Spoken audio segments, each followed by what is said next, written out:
Start where you are, use what you have, do what you can. Arthur Ashe.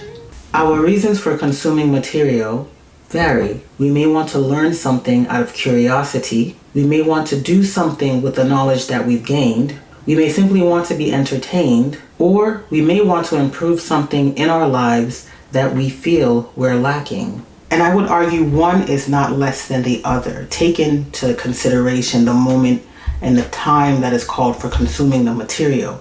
But one of the things I want you to think about is how often are you consuming the material in order to make a real change in your life, and how often are you consuming the material because you're in between the doing.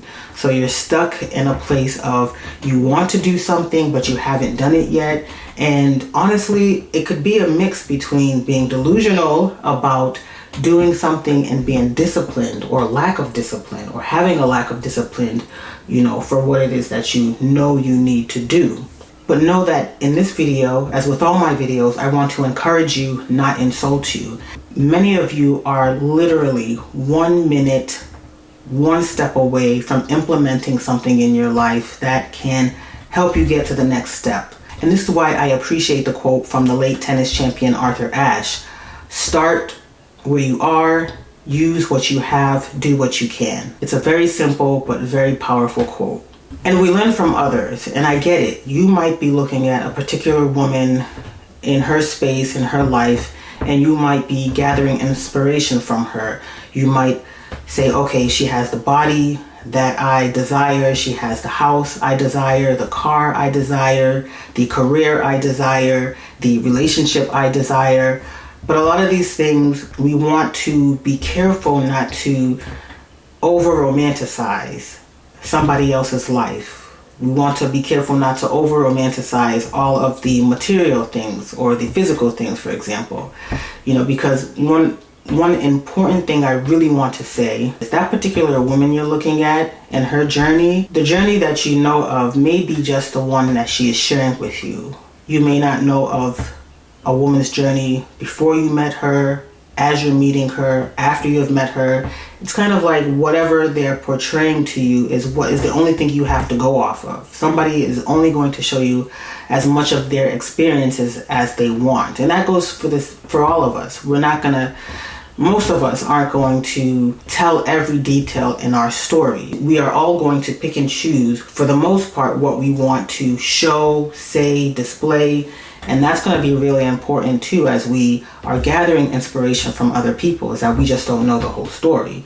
And that's why when we are curating our own lives, we have to look within ourselves, where we've been, where we are, where we want to go, in order to implement real change and discipline, and not be so bogged down with what somebody else is doing that leaves us in a state of delusion. So take everybody's experiences and what they say with a grain of salt, again, as you are building your own life. So if you've just started your journey or are actively in the middle of something, whether it be a fitness-oriented goal or something to do with work, a goal you're trying to achieve at work, or even with your education, here are ways to remain disciplined so that you don't fall into a comparison trap that leaves you delusional and lacking discipline. So the first thing I want you to do is recognize and acknowledge the trap that you are currently in. So you have to be honest with yourself. A lot of what I said in the beginning part of this video is about being honesty and transparent with your own self, and not for anybody else.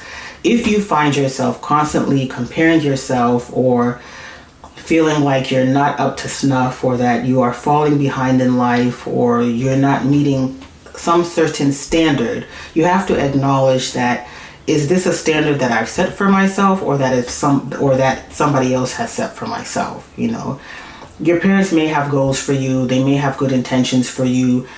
Are they your goals? Are they your intentions? That's something you also have to ask yourself. Your spouse may have goals for you, or have set intentions for the relationship, but you two have to decide, how is this going to look for your life? Is it going to make you happy? Is it going to be something that is going to be good for you in the long run? Because a lot of the times we misunderstand what joy really means in our lives, especially as you get older as a woman. I know that for women, once you hit a certain age, 35, 40, 45, it's like your definition of joy becomes more in tuned and aligned to you. I've noticed that a lot of women, once they get older, they finally figured out what brings them joy and what is going to matter to them for, the rest of their lives. And that's something that I've just been seeing a lot and hearing a lot lately with women of a certain age. And a lot of what comes with recognizing and acknowledging the trap is our consumption of social media. I have an Instagram account, but I don't use it often. I don't have it on my phone, and if I really need to use it, I have to actually log on to it via my computer. I was using it just for consumption of looking at perhaps fitness routines or how other people were living their lives. At first, I was looking at things and saying, oh wow, this is beautiful, this is lovely, baby showers, weddings, vacations. And sometimes it's good, like, oh yeah, I see a vacation. I need to take a vacation. Sister needs a break. But then at one point it was like the consumption was now moving from ideas and helping with ideation to kind of like, oh, well, I haven't done all this in my life, so am I lacking or am I lagging? And for me, and for many of you watching, God's time is the best time. So comparing yourself to somebody else's journey is really not going to help you. It's going to keep you in that constant state of they're doing X, Y, and Z and I'm not doing enough. Like I said, a little bit of inspiration, a little bit of ideation is good, but the constant bombardment of looking at someone else's life and then comparing yourself to their life is not going to help you implement things, because you spend more time looking at what they're doing and not implementing things that you actually would enjoy or you would like to do. It leaves you in a state of delusion, like you're not getting where you need to be. It leaves you with a false belief that all of the things they're doing you can't achieve, or all of the things that they're doing are not meant for you. But you have to be able to be self-aware and understand when it's more harmful than helpful. Now, the second thing I recommend is continuous learning and adaptation. One of the best things you can do for yourself is to become a lifelong learner. Read books, read articles, go to your local library and see what current programs they have. It could be arts, it could be writing. I talk a lot about journaling on this channel and trying to find ways in which to find creative things that you can do. When you're a lifelong learner, you're opening your mind and you're expanding your mind to not only learn more, but to understand more about yourself and what you like and don't like. For example, I've been consuming a lot of fitness information for the last few months because I'm interested in body recompositioning, especially at a certain age where hormones are fluctuating. So I'm over 40 and hormones will be more erratic now than previously. Outside of pregnancy or outside of puberty, when you hit perimenopause, your hormones are going to be up and down as you enter menopause. And so it's important for me to learn how to not only eat better and sleep better, but to also get into a routine of good fitness habits that allow me to keep off the fat or to lose fat, to build muscle and maintain the muscle, so that we are, or that I am, and hopefully you are, entering your midlife as healthy as possible, because your 50-year, 60-year, 70, 80-year-old self will thank you when you started the journey in your late 30s, early 40s. It's so important. So be a lifelong learner. Be willing to understand what's gonna feed you well, and that, again, that involves consuming material that is beneficial for you. Go to the experts to learn what the research has been saying about body recompositioning. So this first book is Roar by Stacy Sims and Celine Yeager. Stacy Sims is a PhD. She's an exercise physiologist and nutrition scientist. So this book, Roar, talks about matching your food and fitness to your unique female physiology for optimum performance, great health, and a strong body for life. If anybody has heard the phrase, women are not small men, that's Stacy Sims. So this is one book that I've been trying to get into. And you know, Stacy Sims, she's in her 50s, and she's been talking about women's health, and that's her specialty. She's been talking about women's health as they age, as they enter perimenopause, menopause. And then the second book I have, again from Stacy Sims, with Celine Yeager, is Next Level, Your Guide to Kicking Ass, Feeling Great, and Crushing Goals Through Menopause and Beyond.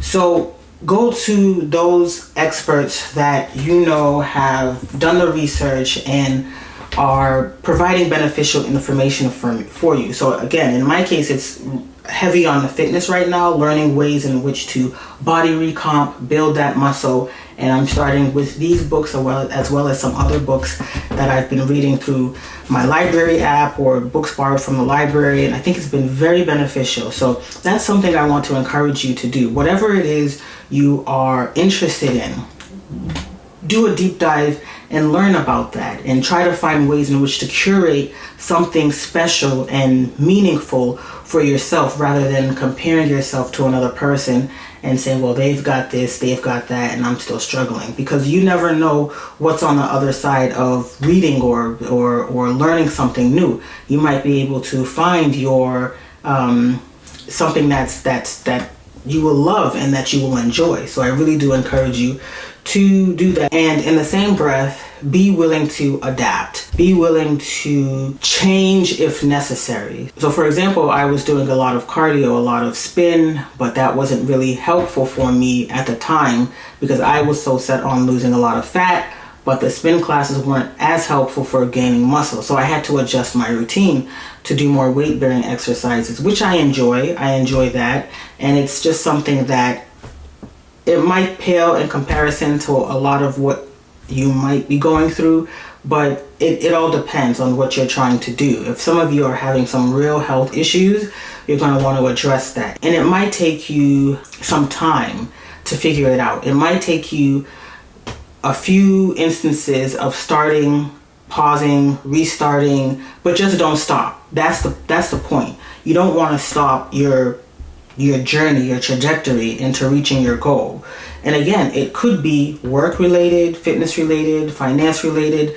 The goal is to keep going and then also be open-minded about ways in which you can change and adapt so that you're actually hitting your goals. I hope that makes sense for many of you watching. And I hope that my example, even though it's fitness related, can help you just put into perspective what it is that you need to do. If you are interested in something more related to relationships or finance or careers, I'm more than willing to talk about those things as well.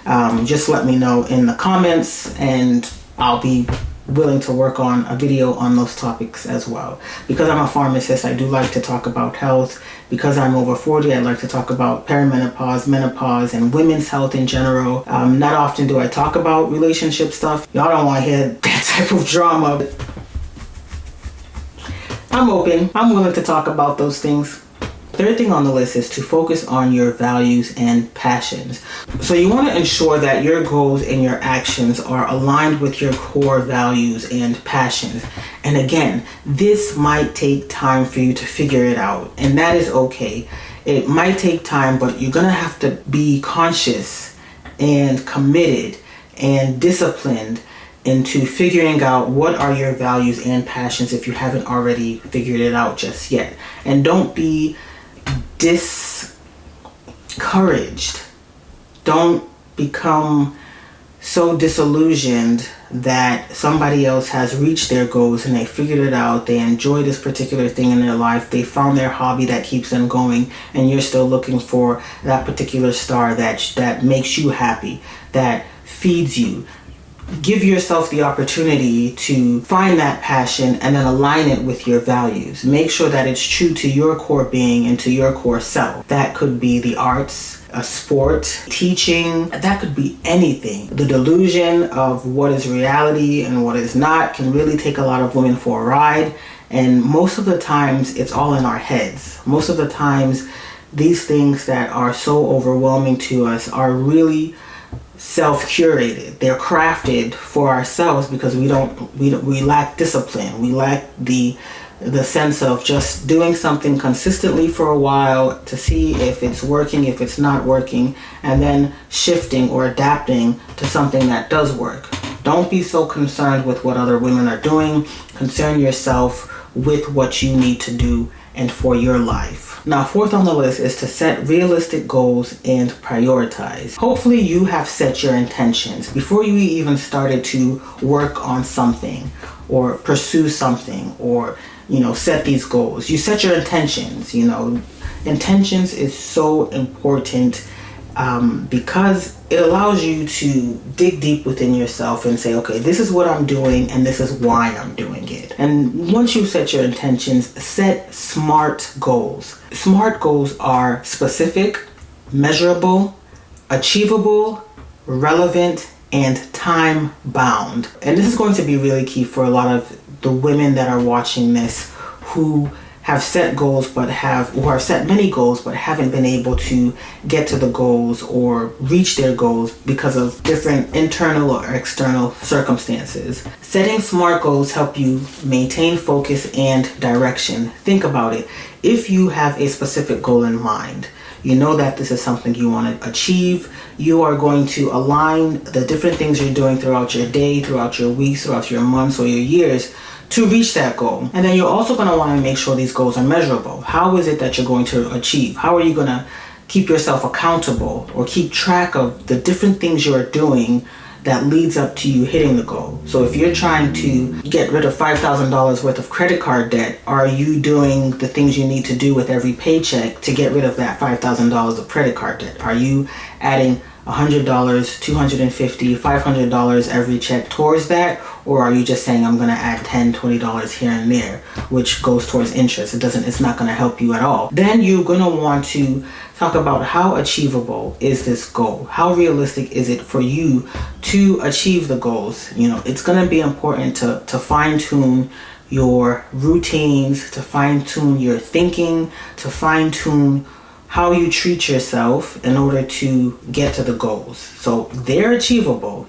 You can get out of debt if you have a sustainable job in which you're getting paid, so you can use that money towards the debt versus other things. Same thing with weight loss or muscle building or fat loss. You're going to have to implement certain things that can get you to your goal. So it is achievable to lose weight if there are no extenuating circumstances health-wise that are keeping you immobile.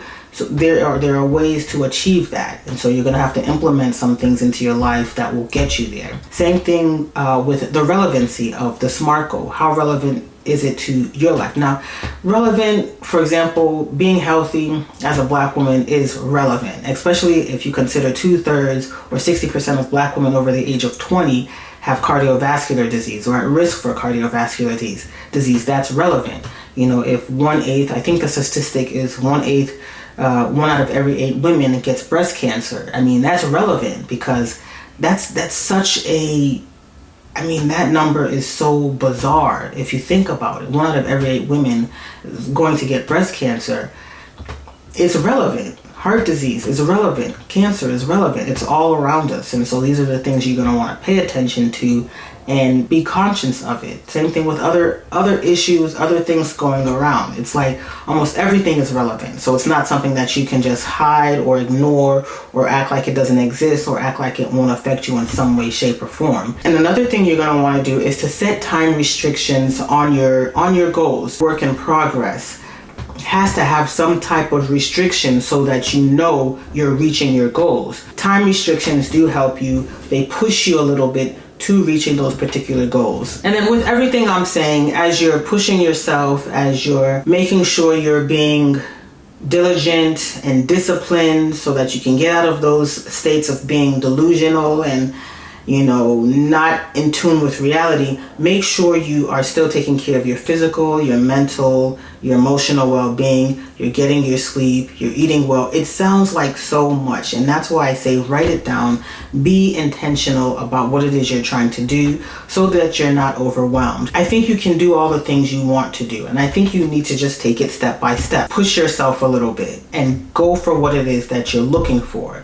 And that will involve dedicating specific time to yourself to reach your goals, being disciplined, being focused, being dialed in into everything that you need to do to accomplish your goals. Not worrying about what other women are doing, not worrying about what goals they're reaching, but trying to figure out what goals you need to reach in this time that you have. And the fifth thing I want to talk about is shifting your mindset. Focusing on your journey is going to be so important because everybody's path is unique. And you've already heard me say this maybe 12 or so times, a dozen times in this video, and that's okay. I'm going to keep saying it over and over and over again because I want you to, as you're going through your journey, celebrate your achievements, give yourself a pat on the back, be kind to yourself. I said this in another video, and it's very important for you to take care of yourself as you're going through these different things where you might have setbacks, you might feel frustrated, you might ask yourself, why isn't this changing for me? Why am I not moving as fast as I need to? If you track your journey, if you're realistic with your journey, you will start to see those changes. You know, you will start to actually